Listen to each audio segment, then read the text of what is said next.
bonjour. Bonjour Sophie. Bonjour Sophie. Vous avez Bonjour déjà rencontré certains d'entre vous lors de dédicaces et de signatures sur le stand hier.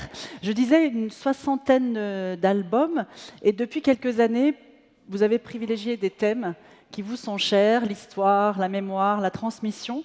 Je vais citer quelques-uns des titres, il y en a beaucoup. La tragédie Bernard Nathan, par exemple. Vous avez également publié un album sur Robert Badinter, L'homme juste. Et puis, évidemment, Simone Veil, l'immortelle. Est-ce que vous qui avez pu rencontrer, ou en tout cas beaucoup vous nourrir, vous enrichir, est-ce que vous diriez que tous ces personnages, toutes ces personnalités incarnent à leur façon, chacun différemment, la liberté, ou au contraire, ils ont tous cette même vision de la liberté qui les pousse à agir, qui les pousse à prendre des risques? Ah mais complètement. Pour avoir eu la chance de les rencontrer, leur liberté à eux, c'était de vivre leur propre vie. Leur propre vie, c'était avant tout un combat. C'était pas du tout des opportunités ou par intérêt. C'était pour l'autre, pour l'humain. Alors évidemment, j'ai eu la chance de rencontrer Simone Veil et de la rencontrer 3 fois et de faire 2 livres avec elle. Malheureusement, elle est décédée pendant l'un d'eux. Et c'était une femme extraordinaire. Ce que je retire avant tout des 2 personnages, puis d'autres encore, parce que j'ai la chance aussi de connaître le commandant Cousteau, Yves Coppens et Théodore Monod, qui sont aussi des grandes personnalités, c'était l'humain. Ils plaçaient l'humain avant tout.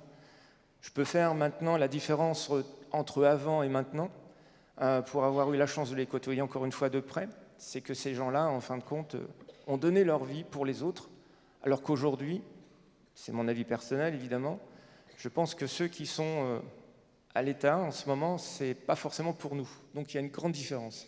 Et très honnêtement, il y a une grande fierté pour... Merci. Et donc voilà. Et oui, ils ont choisi leur liberté. La liberté parfois a un prix, parce que pour le coup, Simone Veil a été longtemps, on peut dire, malmenée. Robert Badinter aussi. Alors entre les deux, j'ai envie de dire que Simone Veil a une très très belle image. Robert Badinter est plutôt clivant.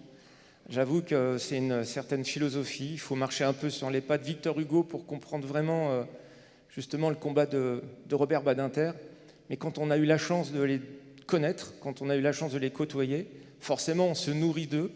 Et je pense que aujourd'hui, je peux facilement me dire qu'il y a du Robert et du Simone en moi. Vous avez de la chance.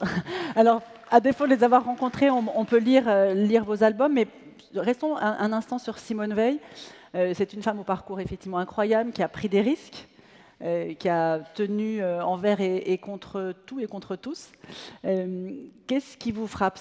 C'est son calme, c'est sa distance, c'est son courage. Certains disaient qu'elle était froide, autoritaire. Dès qu'une femme est un peu froide, on dit qu'elle est autoritaire, mais d'un homme, on ne le dit pas d'ailleurs. Mais bon, ça, c'est un petit commentaire.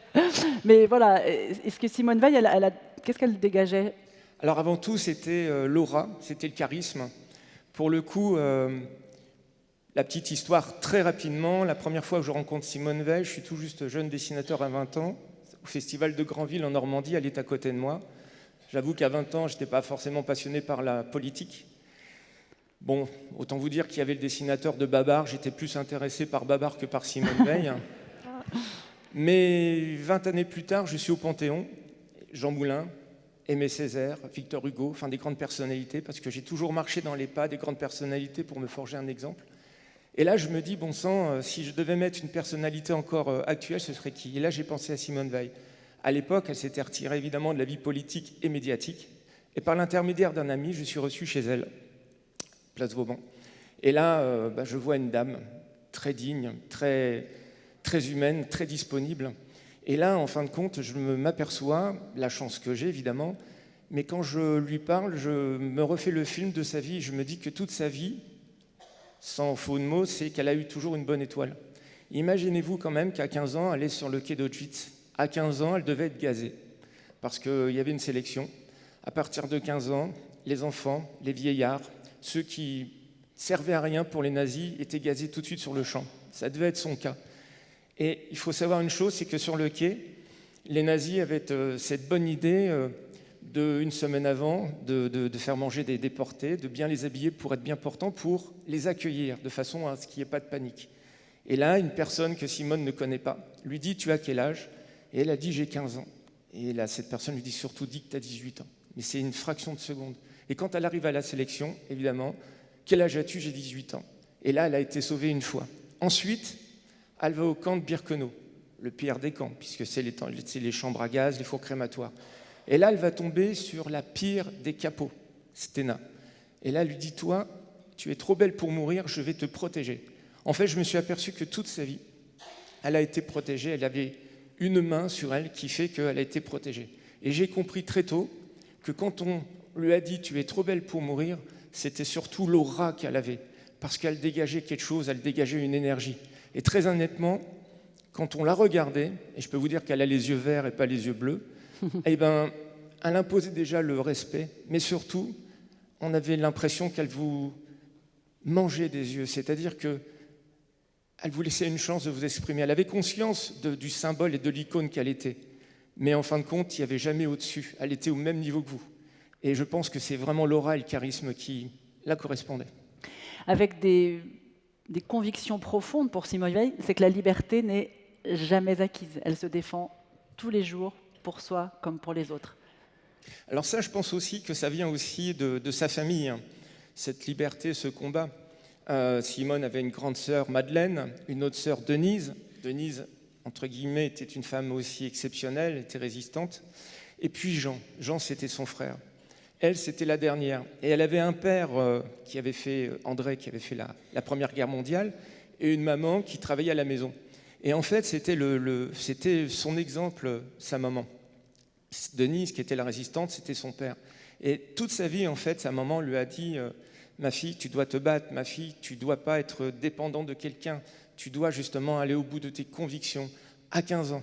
Et donc, une fois qu'elle est devenue cette grande personnalité dans les années 50, quand elle est devenue la première magistrate femme, je peux vous dire qu'elle en a bavé, et elle a repris et elle s'est souvenue des paroles de sa mère qui lui disait « Tu dois être indépendante, tu dois te battre, tu dois justement être une femme forte, tu dois t'imposer même dans un milieu d'hommes. » Et là, pour le coup, on peut lui on peut lui dire bravo et merci parce qu'elle a fait énormément de choses. Et je peux vous dire qu'on parle de l'IVG. Je rajoute vivement une chose, c'est que quand je l'ai vue, au moment de me raccompagner, elle m'a dit « Mais vous savez, Pascal, les gens pensent que mon plus gros combat, c'est l'IVG, mais ce n'est pas mon plus gros combat. Mon plus gros combat à moi, c'est de me battre contre toutes les extrêmes. » Et ça, c'est quelque chose qu'elle m'a répété 2 fois, si bien que je me suis demandé si elle ne me passait pas un message. Et elle a raison, parce que de toute façon, quand on voit ce qui se passe à l'heure actuelle, très honnêtement, elle doit se retourner dans sa tombe.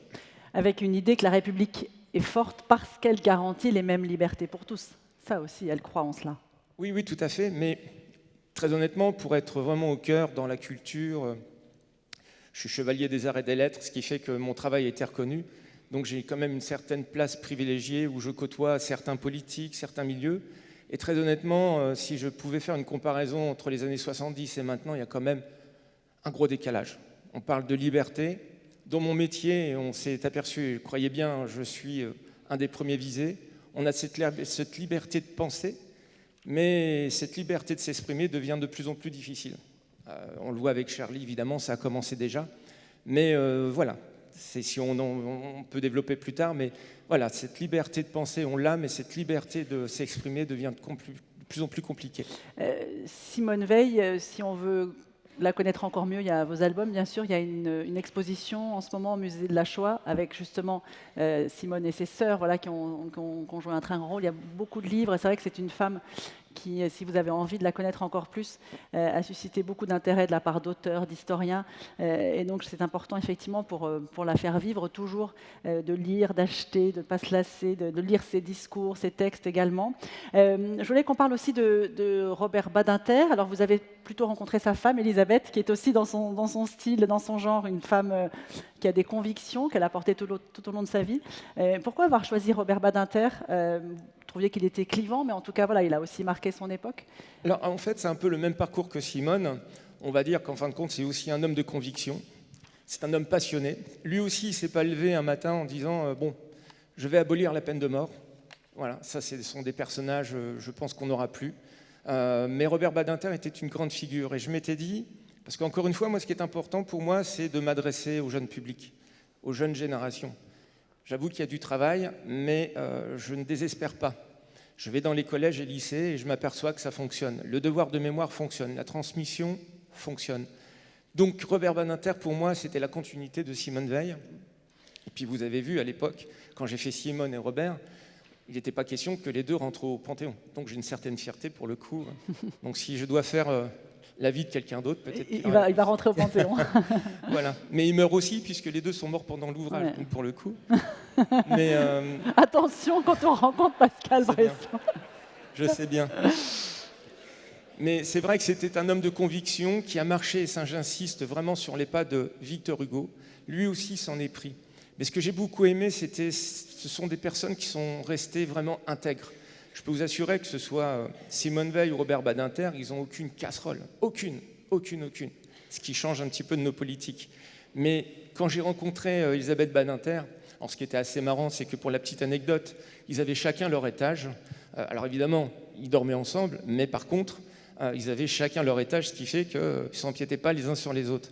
Et je pense très honnêtement qu'Elisabeth a fait Robert Badinter.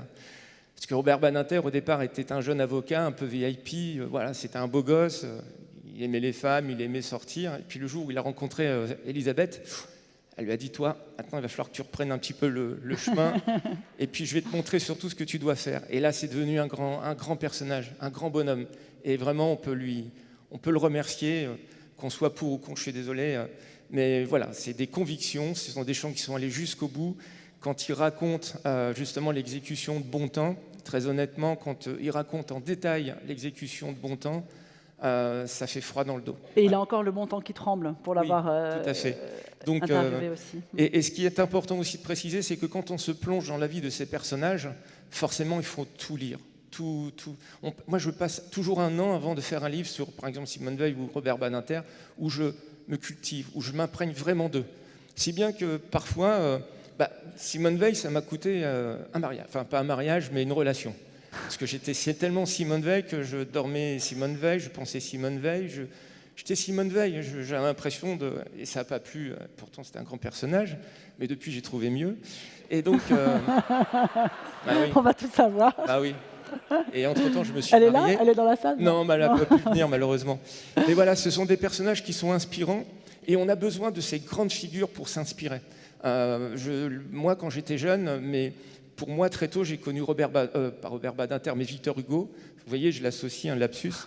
Et Victor Hugo, pour moi, a toujours été un chemin. C'est un personnage qui a traversé les époques, qui a été d'une bienveillance et d'un humanisme. Et encore maintenant, quand on voit ses écrits, quand on lit ses écrits, on s'aperçoit qu'on n'est jamais trop loin de Victor Hugo. Donc voilà, il faut mettre en avant des personnages qui sont inspirants, lumineux, et les jeunes ont besoin de personnages comme ça. Et même de nous, ils ont besoin d'exemples, on doit être des exemples pour eux. Justement, c'est hyper important.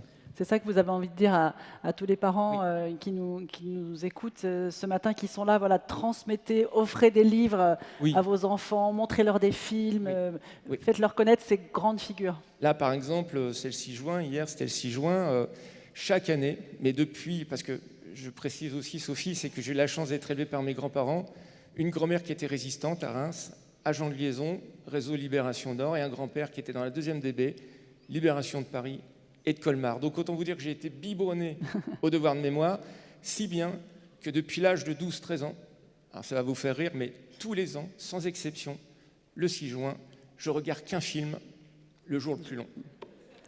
Donc je peux vous dire que je connais par cœur. Allez aussi en Normandie, emmenez vos enfants en Normandie, parce que c'est vrai que tous les musées, la mémoire, c'est extraordinaire. C'est vraiment une façon vivante et simple de faire comprendre l'histoire aux enfants, de leur rendre l'histoire et la liberté concrète. Vous pensez que c'est indispensable d'avoir ces figures historiques pour s'identifier et pour se raccrocher, pour mieux se battre pour demain? Mais complètement, quand on voit nos grands-parents, nos arrière-grands-parents, ils avaient eux aussi des exemples. C'était beaucoup des sportifs pour le coup. Là, maintenant, j'ai envie de dire que le devoir de mémoire, en fait, nous sommes tous des passeurs de mémoire. Ça aussi, c'est important. Et il faut s'accrocher vraiment à des figures qui ont existé, qui ont fait des choses. Ça, c'est très important. Encore une fois, ils n'ont pas fait des choses pour eux, ils ont fait des choses pour nous. Et ça, c'est important. Au risque de mettre leur vie aussi en danger. Simone Veil, elle a été constamment attaquée. Imaginez que quand Simone Veil est décédée, moi je suis ami avec la famille, ben, même au moment où elle est rentrée au Panthéon, la famille recevait encore des lettres antisémites. Robert Badinter, pareil. Alors Elisabeth, la pauvre, qu'est-ce qu'elle se prend? Mais pire, alors je vais vous donner vraiment une petite anecdote, c'est que même moi, pour le coup, et je peux vous dire que je ne suis pas juif, je suis vraiment un passionné, je veux surtout moi transmettre pourquoi 6 millions de juifs assassinés, eh ben, je reçois énormément de courriers. C'est pour ça que la liberté a un prix. Ma liberté à moi, c'est de faire aussi des livres pour transmettre, et en même temps, je le paye aussi parce que je suis attaqué, je suis menacé. Certains libraires maintenant, quand on m'invite, font venir la gendarmerie parce qu'ils ont peur qu'il y ait un acte ou quoi. Donc, je ne dis pas que je vis dans la peur, parce que pour moi, c'est un acte engagé. Nous devons être des acteurs et non des spectateurs.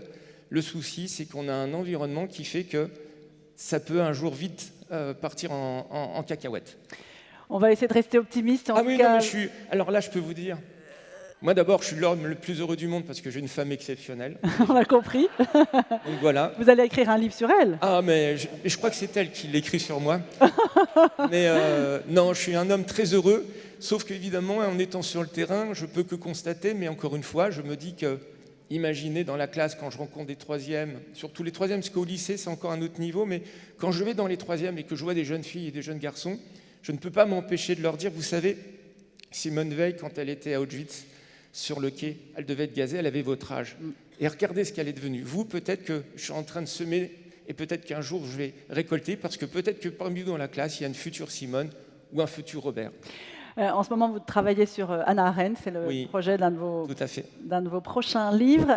Merci beaucoup, Pascal Bresson. Sophie. Je vais vous donner une autre idée de livre ou de BD avec un autre grand personnage, une grande femme au parcours exemplaire, Shirin Ebadi, prix Nobel de la paix 2003. Voilà une idée de BD et ça tombe bien. Une combattante.